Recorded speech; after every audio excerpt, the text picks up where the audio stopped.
O vídeo contém detalhes da tortura. Se você tem algum gatilho e for sensível a esse tipo de assunto em imagens, sugerimos que não assista. Você com certeza já assistiu ou apenas ouviu falar do filme A Órfã, correto? A Órfã conta a história arrepiante de uma mulher se passando por uma menina. O que poucos sabem é que é baseado em uma história real e é muito mais arrepiante. Hoje iremos contar a verdadeira história dada inspiração para o filme que foi lançado em 2009 e faz sucesso até hoje entre os amantes de terror. Nossa história começa com Klára Mareova, uma mulher nascida em 1975 na República Tcheca. Desde cedo, ela apresentava distúrbios mentais, tanto que dizia que ela era a reencarnação de Joana d'Arc e dizia também ter uma missão aqui na Terra designada por Deus. Sua irmã mais nova, Caterina, era tão perturbada quanto. Os médicos disseram que isso se deve ao longo tempo passado com sua irmã. As duas viviam imaginando uma vida com feitos grandiosos que faria no futuro. Depois de alguns anos, Klára foi para a universidade e lá ela conheceu seu futuro marido, onde ela acabou indo morar com ele e após um tempo teve 2 filhos, Ondřej e Jacob. Devido ao caráter violento e doentio de Klára, o casamento não durou muito tempo. Klára tinha uma obsessão doentia pelo marido, alegando que o mesmo tinha uma vida dupla. Por isso, as brigas aumentaram e acabaram se separando. Após a separação, ela ficou sozinha com os 2 filhos. Por mais que ela fosse uma pessoa obsessiva e com distúrbios e ideias distorcidas, Klára cuidava muito bem dos seus 2 filhos, fazia de tudo por eles. Entretanto, após a separação, ela começou a se sentir solitária e convidou a irmã para morar com ela e seus 2 filhos. Nesse tempo, a mãe das meninas acabou falecendo e as duas herdaram a casa em que elas cresceram. Por conta disso, as duas decidiram se mudar para lá. Entretanto, as coisas mudaram quando Caterina decidiu ir para a universidade. Foi nessa época que ela acabou conhecendo Bárbara Sklová, de 33 anos, que estudava na mesma universidade que ela. Bárbara tinha uma rara doença glandular. Sua aparência era de uma menina de 12 anos. Por conta disso, Bárbara se aproveitava para se passar por menor de idade. Bárbara até havia sido adotada por um casal que a confundiu com uma menina. Daí a ideia para o filme A Órfã. Ela era muito violenta e tinha uma personalidade duvidosa. Por conta disso, Bárbara fez tratamento psiquiátrico e acabou sendo internada em uma clínica, mas conseguiu fugir. Depois disso, Bárbara fez amizade com as irmãs e acabou se mudando para a casa delas. Com a chegada de Bárbara na vida das irmãs, a personalidade delas, que já não eram comuns, começou a ser aflorada pela nova amiga de uma forma muito negativa. Pouco a pouco, Bárbara conseguiu moldar as irmãs do jeito que ela queria, fazendo assim que elas desistissem de suas questões religiosas e convenceu as duas a se entregarem para uma seita chamada Movimento Graal, que afirmava ter centenas de seguidores na Inglaterra e milhares pelo mundo afora. Essa seita era baseada nas escrituras criadas entre 1923 e 1938 pelo alemão Oskar Ernest.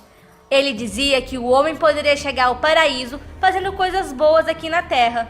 Mas um dos preceitos da seita era que os integrantes estavam livres de tabus impostos pela sociedade, como o incesto, homicídios e a antropofagia. Todos eles recebiam ordens de um líder desconhecido chamado de O Doutor. Ele se comunicava com seus seguidores através de mensagens pelo celular. O Doutor acreditava e apoiava a escravidão, maltrato infantil e a promiscuidade sexual, levando em conta que todos poderiam ser livres de tabus. Graças às influências de Bárbara, Klára raspou o cabelo e as sobrancelhas, parou de tomar banho e vestia qualquer tipo de roupas. Caterina apoiava todas as atitudes de Klára a Bárbara. Bárbara se comportava de maneira dupla. Uma hora era adulta, em outra era uma menina realmente de 12 anos. Bárbara começou a ter ciúmes da atenção que Klára dava a seus filhos, fazendo então várias acusações sobre eles. Dizia que os garotos cometiam travessuras, quebravam objetos e se comportavam mal. Klára colocava os meninos de castigo, mas como Bárbara aumentava as acusações, Klára então pediu para que ela tomasse as rédeas da situação com os filhos. A partir desse momento do vídeo, os relatos ficarão muito pesados, pois iremos contar detalhadamente sobre as torturas que faziam com os 2 garotos. Por conta do movimento, Ambas começaram a aplicar as crenças loucas e bizarras. Infelizmente, as primeiras vítimas dessas ideias foram os filhos de Clara, Andres e Jacob. Eles foram presos nus em uma gaiola de ferro, no porão.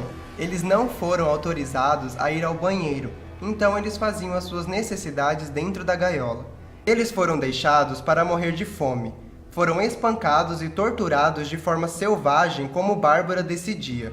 Costumavam queimá-los com um cigarro e às vezes convidava outros membros do movimento para torturá-los também. A tortura incluía choques elétricos, assédio sexual e chicotadas. Quando chegava visitas, espancavam e davam choques elétricos nos pequenos entre as barras de ferro da jaula. Batiam com chicote e os afogavam. Mantinham os dois pelados durante todo o tempo. Jogavam água gelada uma vez por semana para que eles tomassem banho. As crianças tinham que dormir no chão frio, sem cobertor, junto com as suas urinas e fezes. Às vezes eram alimentados e, se choravam, eram golpeados. A loucura de Bárbara foi tão longe e ela estava tão ansiosa por mais que Bárbara teve uma ideia. Elas alimentaram abundantemente as crianças até ficarem carnudas. Então Caterina e Bárbara levaram o Ondrej e colocaram na mesa enquanto a mãe começou a cortar e arrancar pedaços de carne do menino. Depois, Clara serviu em um prato e todos eles começaram a comer. Eles estavam comendo a sangue frio e rindo do pobre garoto chorando. 2 meses depois, eles fizeram o mesmo com Jacob. Dessa vez, Clara arrancou uma fatia de sua mão e obrigou-o a comer com eles. A cada mês, o ritual tenebroso acontecia. Bárbara teve uma outra ideia para ficar ainda mais de olho nos meninos. Disse a Clara para que comprasse uma câmera sem fio, aquelas que colocam nos quartos dos bebês, para que assim elas cuidassem o tempo todo dos dois, e para que alguma das 3 pudessem assistir os meninos sendo torturados. Depois de algum tempo torturando os meninos, algo que elas não imaginavam aconteceu. A vizinha teve um bebê e o marido comprou exatamente o mesmo modelo de monitor que Bárbara havia comprado. Enquanto testavam uma câmera, esperaram para ver o filho pacificamente dormindo, mas em vez disso, viram uma criancinha nua enfiada em uma jaula de ferro em um porão escuro. A criança estava em estado terrível. A esposa foi capaz de reconhecê-lo. Era o Ondrej, de 8 anos de idade, o filho de sua vizinha Clara Mareova. O sinal que recebeu foi do porão das 3 mulheres.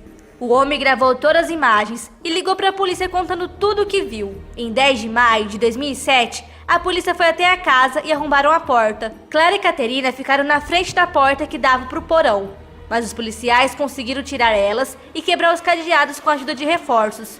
Quando entraram no porão, o olhar foi de terror por ver algo que jamais esqueceriam. O fedor de sangue, fezes e urina era insuportável. O chão estava pegajoso e a parede coberta de sangue. Lá encontraram os meninos nus, confinados dentro da jaula de ferro. Estavam exaustos, sangrando. Contusões e ferimentos estavam em todos os seus pequenos corpos. Os 2 apresentavam feridas horríveis, os corpos apodrecidos e vários locais em carne viva. Um dos meninos estava desmaiado e o outro em estado de choque. Havia também uma menina espancada deitada no chão ao lado das gaiolas, abraçando um ursinho. E ela não estava nua ou torturada, mas ela estava chorando de horror e pedindo ajuda. A polícia confrontou a menina e disse que ela estava segura. As crianças foram transportadas para o hospital, enquanto Clara e Caterina foram presas. As crianças logo foram hospitalizadas, mas só uma sobreviveu e conseguiu contar em juízo os ataques e torturas sofridos por pouco mais de 1 ano naquela jaula com seu irmão.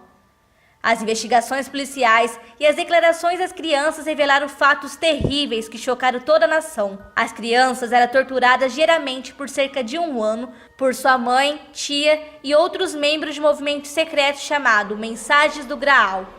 Mas só depois eles descobriram que a menina que estava no porão era Bárbara. Quando Bárbara escutou a polícia cercando a casa, foi até o porão, deitou-se no chão e fingiu ser uma vítima. A polícia não tinha dúvidas que Bárbara era uma criança. Ela estava assustada e chocada na frente deles. Sua atuação foi tão convincente que ela foi resgatada e transferida para um centro de atendimento infantil. Mas não demorou muito para que ela escapasse e desaparecesse completamente. Quanto a Clara e sua irmã Caterina, ambas foram submetidas à trilha. O juiz continuava perguntando o motivo de suas ações terríveis, mas elas se recusaram a dar qualquer razão.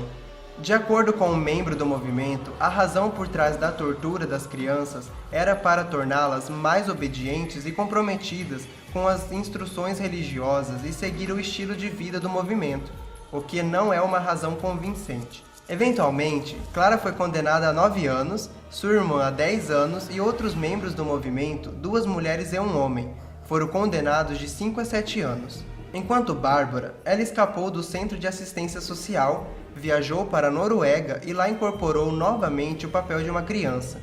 Desta vez, ela cortou o cabelo e fingiu ser um menino de 12 anos chamado Adam. Sua atuação era tão real que ela conseguiu ser adotada por um casal e se matricular em uma escola secundária por vários meses sob uma identidade falsa. No entanto, os colegas e professores de Bárbara começaram a suspeitar de suas ações e pensamentos estranhos.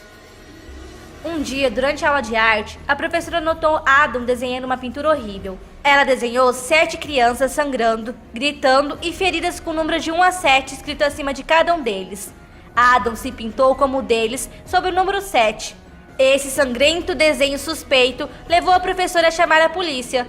A polícia interrogou Adam e pegou suas impressões digitais e foi assim que eles descobriram que ele era o fugitivo, Bárbara Sklová.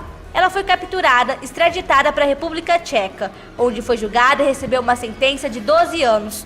No entanto, ela ficou apenas 5 anos por conta dos exames psiquiátricos. Os detetives não tinham dúvidas de que ela foi torturada pelo pai quando jovem. Bárbara foi libertada da prisão em 2011 e desde então seu rastro foi perdido. Ela está desaparecida. Ela pode atravessar qualquer fronteira. Ela é inteligente, uma psicopata diagnosticada. O crime ficou conhecido como o pior caso de maltrato infantil da história do país. No entanto, ainda há um mistério. Quem são as 7 crianças que Bárbara desenhou em sua pintura? A polícia identificou 3 deles, Ondřej, Jacob e Bárbara. E os outros? É isso que os detetives estão tentando descobrir. Eles acham que existem outras vítimas desse movimento secreto e provavelmente estão torturando crianças por dinheiro. A polícia acredita que esses membros pertencem a grupos criminosos que operam comércio secreto baseado na exploração de crianças, para satisfazer as necessidades sexuais de alguns pedófilos ricos. Esses pedófilos estão dispostos a pagar muito dinheiro para abusar sexualmente de crianças, torturá-las e até matá-las. A prova de que Clara era uma daquelas pessoas doentes é a câmera que ela colocou no porão para assistir às cenas de tortura de seus filhos. Além do fato de que ela tinha uma grande quantia de dinheiro, embora não trabalhasse. É o mesmo para Bárbara. Ela era financeiramente estável e morava em uma boa casa em Oslo, sabendo que ela estava desempregada. Se você gostou dessa história, se inscreva no canal e deixe seu like. Também comenta o que acharam do vídeo e nos dê ideias de casos que vocês querem ver aqui no canal. E siga as redes sociais do canal. Até a próxima história.